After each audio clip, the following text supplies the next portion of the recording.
Sama boleh berteriak, amin, beri kemuliaan buat Tuhan Yesus, haleluya, haleluya, haleluya, haleluya, amin. Saya duduk Bapak Ibu Saudara sekalian. Shalom Bapak Ibu Saudara sekalian. Saya tuh udah gak kesini onsite ya, onsite. 6-7 tahun. Sudah mungkin sekitar 7 tahun Bapak Ibu terakhir saya onsite di tempat ini.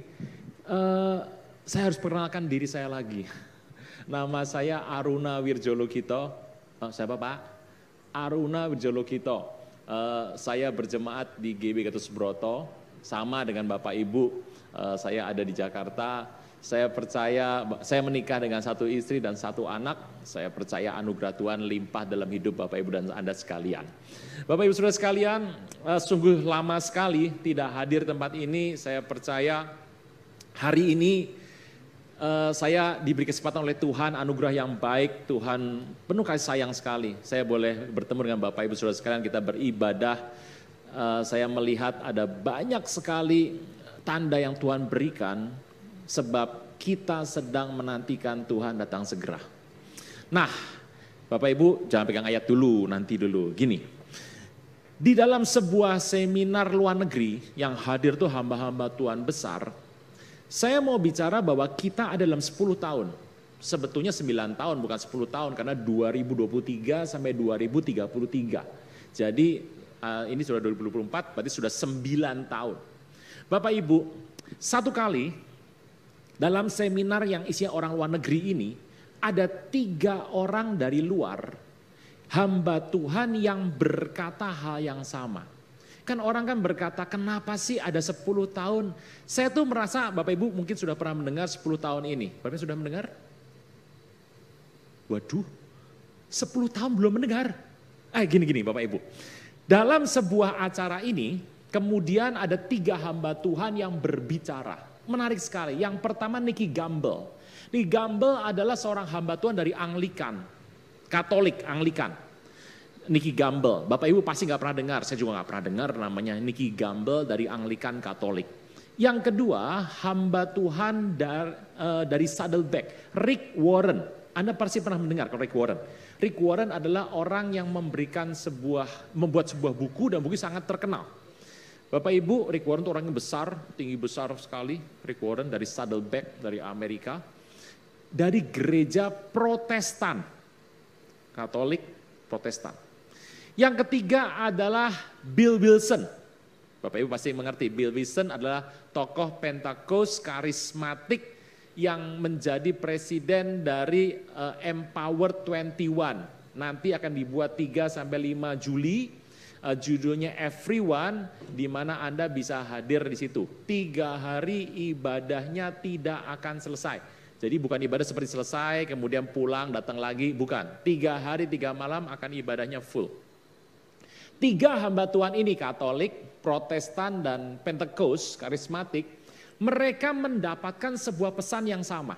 Dan pesan ini kita terima. Pesannya apa? Mereka menyampaikan pesan yang isinya sama, bahwa Tuhan dari tahun 2023 sampai 2033, nanti tahun 2033 itu adalah peringatan 2000 tahun Tuhan wafat. Peringatan 2000 tahun di mana Roh Kudus dicurahkan.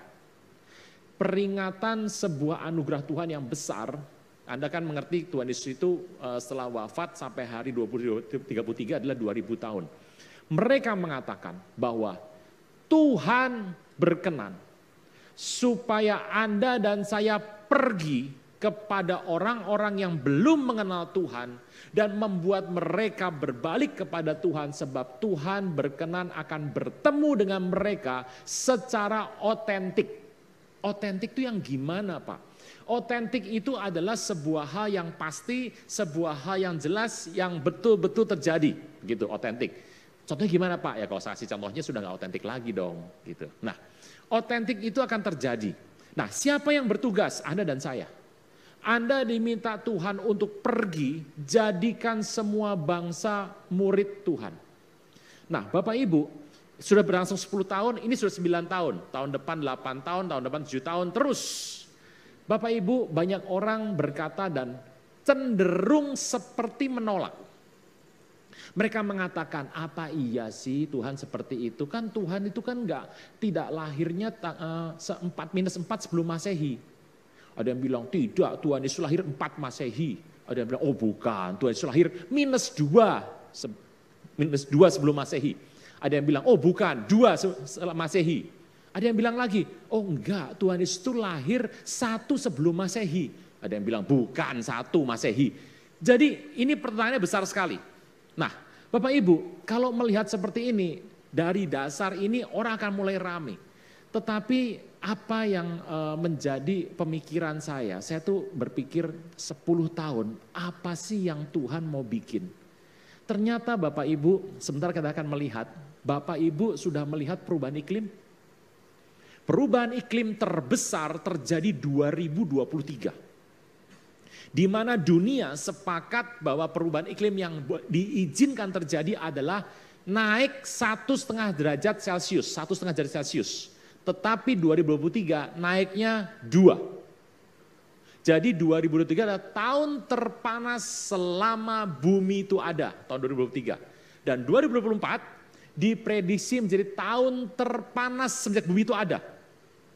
2025 diprediksi sebagai tahun terpanas sepanjang bumi itu ada. Berarti tiap tahun tambah lama tambah panas. Bapak Ibu, perubahan iklim ini Anda sudah alami.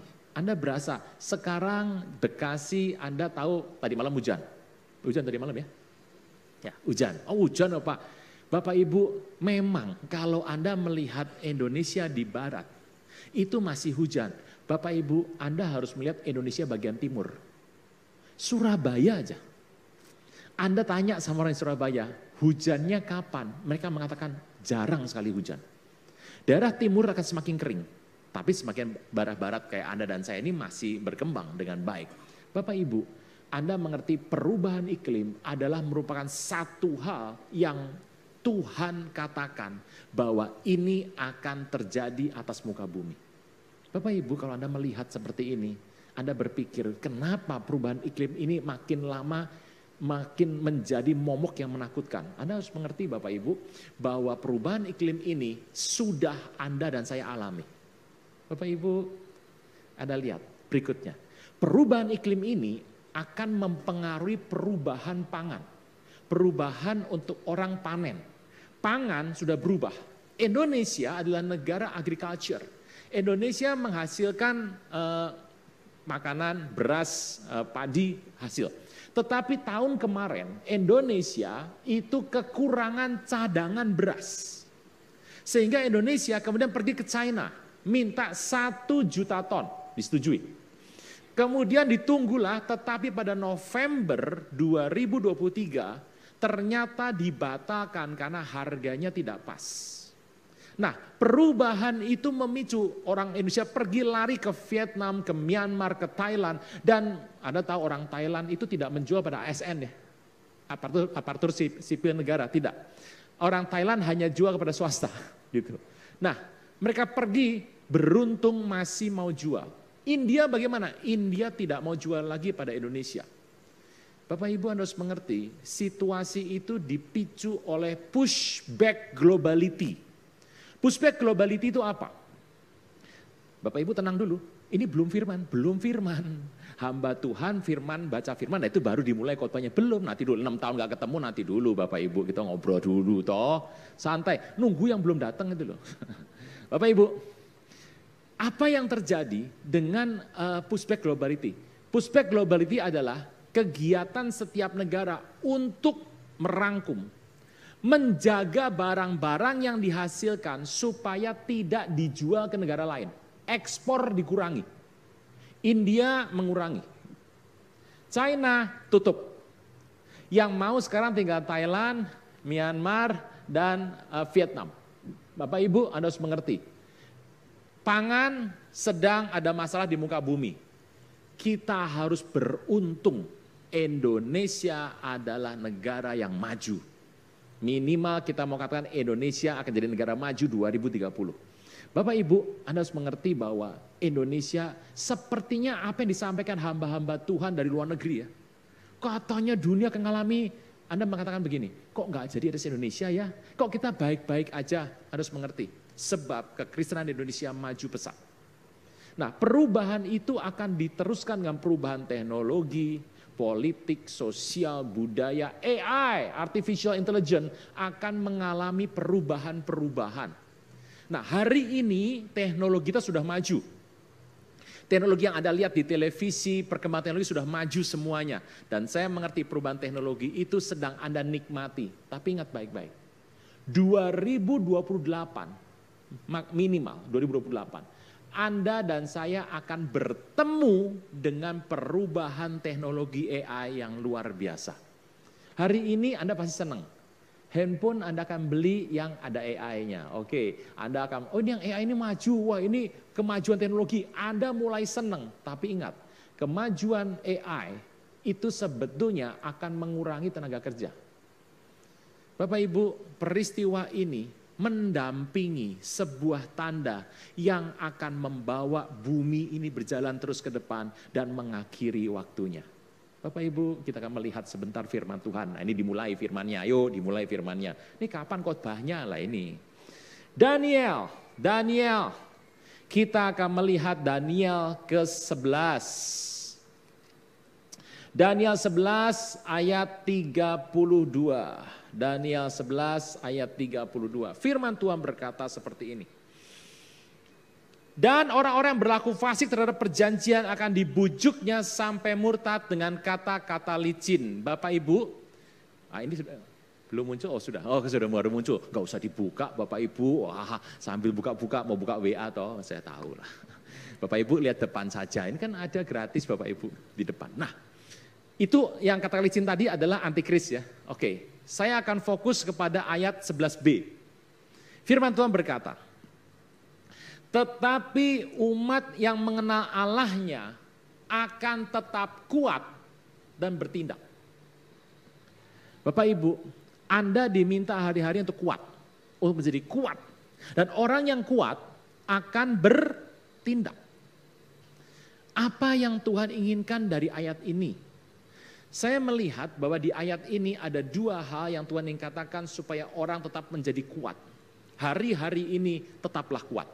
Tetaplah kuat. Sebab hari-hari ada banyak sekali situasi yang memungkinkan Anda untuk jadi tidak kuat. Tetapi Tuhan berkata tetaplah kuat. Nah, firman Tuhan itu mengatakan, Bapak Ibu hari-hari Anda melihat di samping kiri kanan Anda. Anda harus tahu bahwa di Indonesia sebetulnya sedang mengalami sebuah masalah. Tidak banyak orang sadar. Terutama setelah pandemi terjadi. Nah, yang terjadi adalah di mana tenaga kerja 2030 kan diprediksi orang Indonesia 300 juta. Jadi penduduk Indonesia akan mencapai jumlah 300 juta. Dan di situ adalah angkatan kerjanya akan banyak sekali. Kita tidak seperti Korea, tidak seperti Jepang, tidak seperti Singapura yang mengalami sebuah kemunduran dalam pertumbuhan. Tetapi Indonesia akan mengalami pertumbuhan yang pesat dan tahun 2030 diprediksi akan mencapai 300 juta. Dalam 300 juta itu adalah orang perlu kerja. Ini kerja sekarang, Bapak Ibu Anda harus bersyukur kepada Tuhan bahwa Indonesia sedang banyak-banyak pekerjaan ini limbung.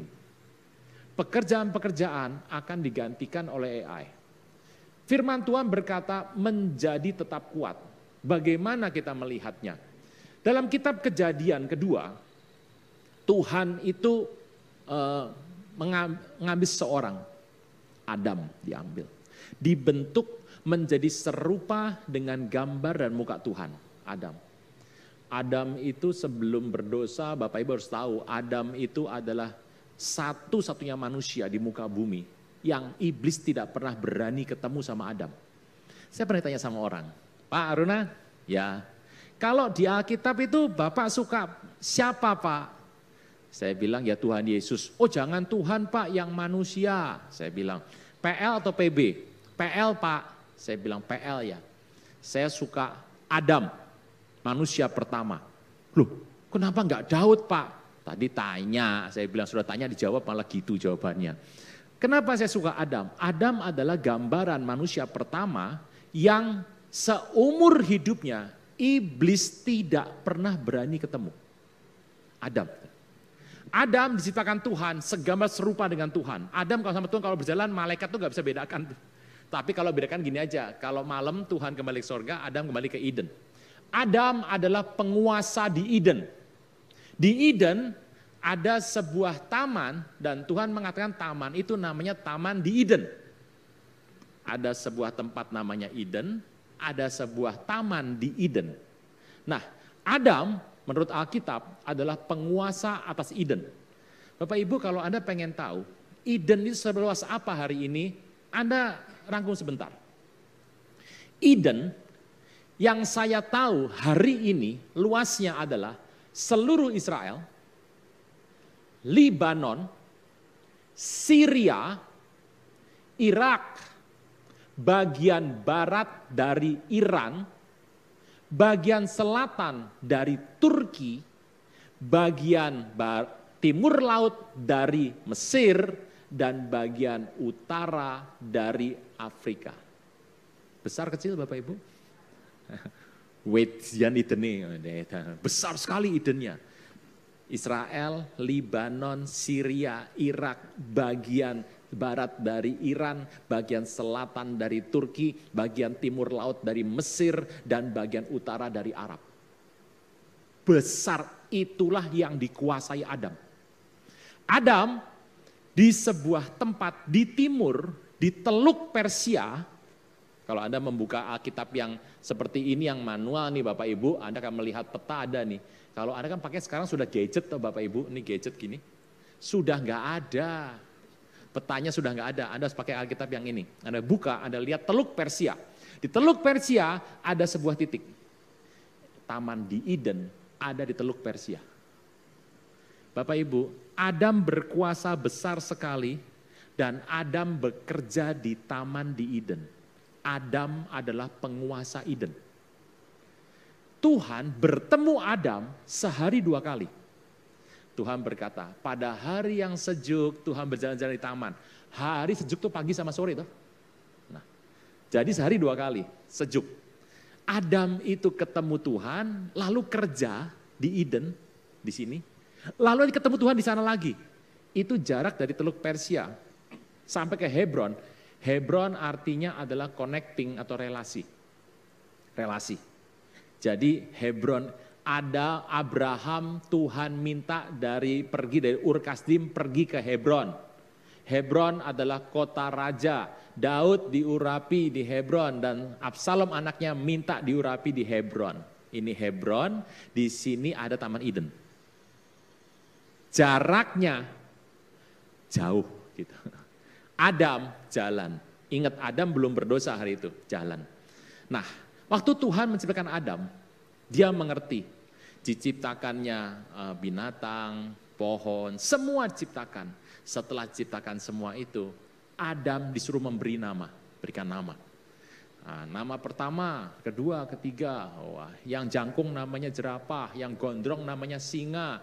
Adam itu hikmatnya luar biasa. Anda kalau ngasih nama, 1 eka, 1 eka, 2 dwi, 3 tri, 4 catur, 5 panca, 6, 7, 8, lala, lulu, lili, lali terakhir, lupa. Adam gak begitu, dia kasih nama semuanya dan dia semuanya tunduk sama Adam. Bapak Ibu, Adam adalah manusia pertama yang betul-betul luar biasa. Tetapi dia tidak menemukan pasangan yang cocok. Lalu Tuhan membiarkan Adam tidur. Dan dari tidur itu diambillah dari tulang rusuknya. Dibentuklah wanita. Nah kemudian Adam sama istrinya menikah dan hiduplah bahagia. Tidak selama-lamanya, bahagia pada tingkat tertentu. Pada saat itu tiba-tiba iblis mencobai Hawa. Segala macam dicobai dan terpikatlah Hawa dan dia mengambil buah dan buah itu dimakan. Kerauk, setelah itu dia kasih sama Adam. Adam makan. Bapak Ibu, andai kata Anda, yang pria saja, yang wanita nonton saja, aman, aman, yang pria. Kalau Anda di hadapan Hadi itu, istri Anda ngasih Anda buah, Anda makan atau tidak? Anda pasti bilang, tidak dong, nanti dulu. Adam sangat pintar, Adam berhikmat. Hari itu Adam dilema. Kalau dia makan, maka dia akan bersama dengan Hawa dan Tuhan lepas. Tetapi kalau dia tidak makan, dia akan bersama dengan Tuhan dan Hawa lepas. Adam penuh pemikiran kiri kanan dan dia jadi pusing. Dan seperti peri yang tidak mengenal Tuhan di luar sana, akhirnya ya sudahlah, dimakanlah buah itu, kerauk dan Tuhan lepas. Peristiwa itulah yang terjadi. Sejak hari itu Adam tidak lagi hadir, tidak lagi tampil keluar, dan tidak lagi menyelesaikan banyak hal. Adam hanya berdiam sendiri. Adam menyesali nasibnya. Bapak Ibu mengerti waktu Kain, nama Kain siapa yang ngasih? Hawa. Halo? Hawa toh? Halo? Halo? Hawa yang kasih. Hawa yang kasih. Pemberian nama anak harusnya adalah seorang ayah. Tapi kenapa Hawa yang kasih? Kenapa anak-anak Adam nama itu Hawa yang kasih? Kemana Adam pergi? Adam menyesali hidupnya karena telah mengambil tindakan memakan buah. Nah, cerita menjadi kuat itu di situ. Bapak Ibu tahu hari-hari ini, Pak, apa yang saya harus lakukan supaya jadi kuat? Sebab Tuhan berkata dalam 2033 akan terjadi peristiwa. Saya nggak bilang 2033 akan rapture ya Bapak Ibu, tidak. Saya nggak bisa bilang begitu. Saya cuma katakan Tuhan mengatakan 2033. Rapture itu bisa 10 tahun lagi, 5 tahun, 2 tahun, bahkan nanti sore juga bisa. Jam 4 sore akan rapture, bisa saja. Nah, Bapak Ibu, Anda harus lihat ini. Dari sisi Tuhan, Tuhan hanya memberikan hal yang positif. Contoh, kasih, apa negatifnya? Gak ada. Sejahtera, apa negatifnya? Gak ada. Sukacita, apa negatifnya? Gak ada. 9 buah roh, apa negatifnya? Gak ada. Gak ada negatifnya. Tetapi Bapak Ibu, di dalam hidup manusia ada hal yang positif di sini. Dan ada yang positif plus negatif. Di hidup manusia ada 2, yang positif dan yang positif plus negatif. Bapak Ibu, Anda harus melihat bagaimana Anda merancang yang positif dan merancang yang positif dan negatif. Yang positif dari Tuhan, negatif dari manusia. Pak, iblisnya kemana Pak? Iblis tidak hadir situ karena iblis masuk di hal negatif. Bapak Ibu, satu hari nanti, semua yang Anda terima di muka bumi, baju Anda, pakaian Anda, duit manician fulus Anda, kepeng, Anda akan tinggalkan, rumah Anda tinggalkan, kendaraan Anda akan tinggalkan, semuanya. Gelar Anda, pencapaian Anda, surat pengagungan yang Anda terima, semuanya akan Anda tinggalkan. Di muka bumi, di sorga nanti kita tidak membawa itu. Hal yang positif dan positif plus negatif. Hari ini kita diminta untuk menjadi kuat. Kuat, apa yang harus dilakukan? Kuat adalah belajar untuk Anda setiap hal. Anda melihat apa positifnya, apa negatifnya. Contoh sekolah. Sekolah tuh ada positifnya enggak? Oh banyak sekolah. Pinter, gitu. Nanti habis itu bisa dapat kerja, bisa dapat gelar, itu adalah positif sekolah. Tapi negatifnya juga ada. Bayar, capek, ya jalan ke sana capek, udah gitu pusing kalau sekolah. Ada positif, ada negatif. Dalam setiap hal yang Bapak Ibu dapatkan hari ini, Anda harus berpikir yang positif dan negatif. Orang di luar Tuhan Yesus gak berpikir seperti itu. Pokoknya aku mau A itu ada positif negatifnya, gak penting aku mau A. Tetapi kita ini orang berbeda. Ada plus, ada minus. Yang plus Anda terus tambahkan plusnya, yang minus Anda tekan sampai tingkat tertentu. Tingkat tertentu. Kalau itu bisa diturunkan, puji Tuhan. Tetapi ada yang tidak bisa diturunkan. Bapak Ibu, Anda harus belajar untuk menerima hal yang positif dan negatif di muka bumi. Harus bisa membedakan, ini positif atau ini positif negatif. Yang positif negatif, Anda lihat mana positifnya, mana negatifnya. Yang positif Anda kejar, tetapi yang negatif Anda singkirkan. Kalau positif negatif segini, Anda tambah yang ini. Kalau nggak bisa, turunkan yang ini. Turunkan negatif. Tapi kalau segini, jangan. Nah, belajar seperti ini adalah hal yang penting. Sebab kita diminta oleh Tuhan untuk menjadi tetap kuat. Bapak Ibu, hari-hari ini Anda akan melihat situasinya akan berbeda. Tuhan berkata, engkau harus tetap kuat dan bertindak. Bertindak itu apa Pak? Bertindak tetap kuat adalah memilah mana yang positif, mana yang positif negatif. Tetap kuat. Bertindak itu apa? Anda diminta untuk pergi, kabarkan kabar baik. Saya mengerti Bapak Ibu, hal ini adalah hal yang sulit untuk dilakukan. Itu mah bukan tugas saya Pak, itu mah tugas hamba Tuhan. Begini, kita itu pernah menerima sebuah pengajaran bahwa penginjilan terbaik adalah membuka gereja. Di zaman dulu, Peter C. Wagner, kalau Anda mengerti ini adalah Peter C. Wagner mengatakan membuka gereja adalah penginjilan terbaik. Zaman dulu Anda nggak perlu nginjil. Ini perlu bertobat nih orang, ajak ke gereja aja. Anda bawa orang itu ke gereja, orang bertobat. Makanya buka gereja 3 penuh, 5 penuh, 10 penuh, 20 penuh semua. Gereja penuh. Bapak Ibu, itu adalah masa yang Tuhan kehendaki di masa lalu. Itu benar-benar. Tetapi yang berjalan hari ini mulai berubah. Anda harus pergi, sedapat mungkin Anda menjangkau banyak orang. Kemungkinan besar, orang yang bertobat karena pelayanan Anda. Karena pelayanan Anda menginjil, Anda bercerita, bersaksi, dan Anda menemukan bahwa Roh Kudus bekerja atas seseorang supaya orang itu bertobat.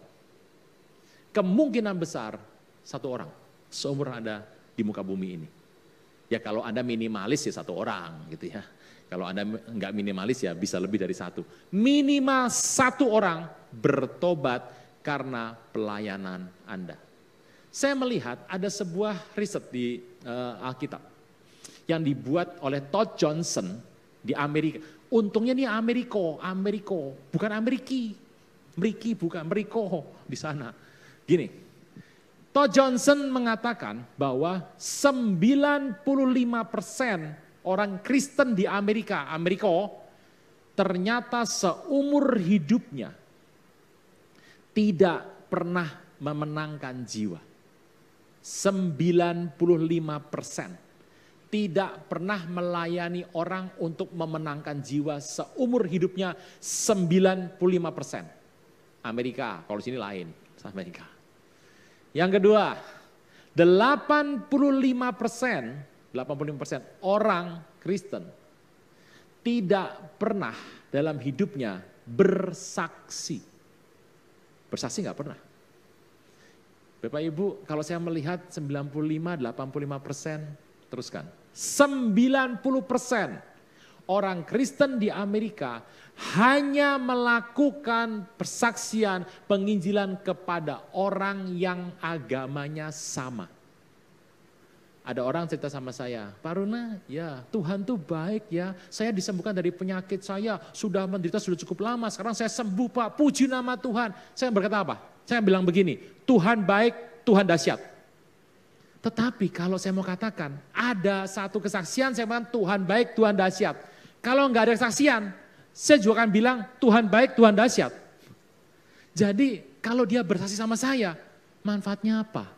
Akan menguatkan saya, iya. Tetapi dampaknya tidak besar.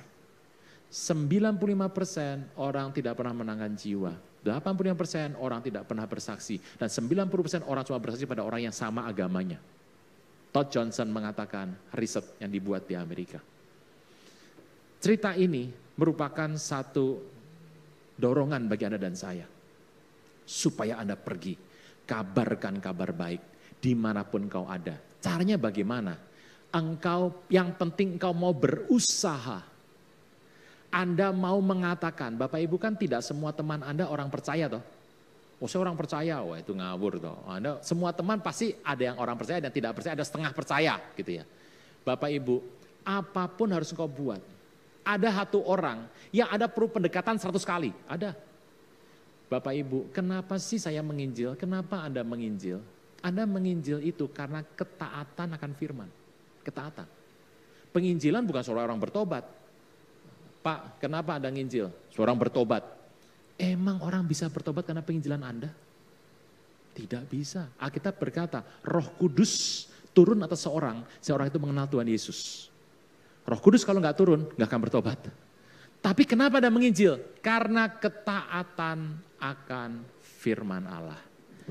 Firman Tuhan hari ini berkata, biarlah Bapak Ibu Anda semua dan saya tetap kuat. Dan kita akan bertindak. Amin. Bangkit berdiri Bapak Ibu. Udah, kelar Bapak Ibu, kelar bangkit berdiri. Angkat sebuah lagu. Saya percaya bahwa hari-hari ini Tuhan memberikan pada Anda dan saya anugerah yang besar. Berlimpah kasih karunia Tuhan dalam hidup kami. Kau telah dimahkotai kemenangan. Kau menang atas dosa dan maut. Namamu ditinggikan atas seluruh bumi. Segala kuasa iblis gemetar ketika mendengar namamu. Gerejamu menyatakan kemenanganmu di bumi. Kemuliaan namamu, agung namamu, kuasa namamu tiada bandingannya.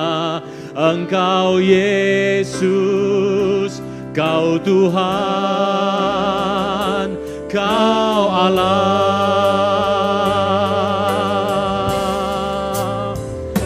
Kemuliaan namamu, agung namamu, kuasa namamu tiada bandingannya. Engkau Yesus, Kau Tuhan, Kau Allah.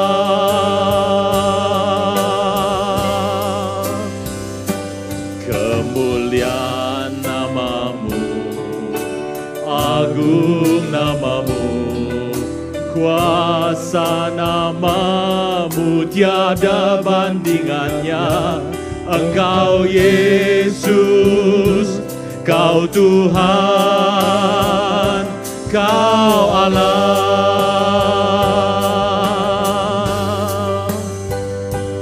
Kemuliaan namamu, agung namamu, kuasa namamu tiada bandingannya. Engkau Yesus, Kau Tuhan, Kau Allah.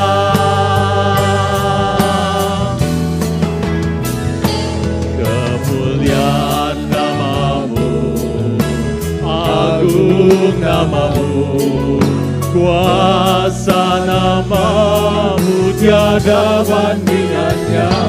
Engkau Yesus, Kau Tuhan, Kau Allah.